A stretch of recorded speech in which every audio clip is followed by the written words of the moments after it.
Hello everyone and welcome back. It's Trisus Max with 2 Lives Gaming. Thank you for joining us so much. With this video I quickly want to handle on something. The question was, how do I improve my apron conditions?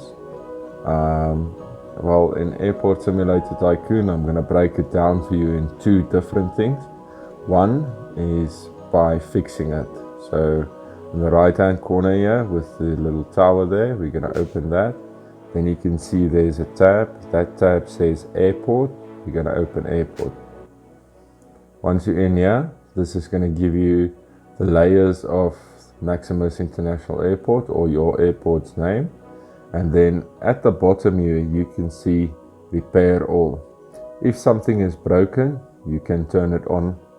Well, you can fix it manually. But remember, this is something you're going to have to do every single day, at least once or twice a day, because the conditions go down quickly. So the first thing is you can repair. The second thing, how do you improve your conditions?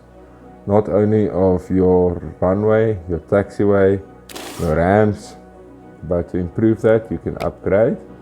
And you can see that we can upgrade asphalt here to a higher level, and that will make sure that the deterioration takes longer, so you don't have to come back here and repair so quickly. So the asphalt, the higher the upgrade, the longer it takes to deteriorate. Well, I hope that helps, and we'll see you in the next flight. Bye bye.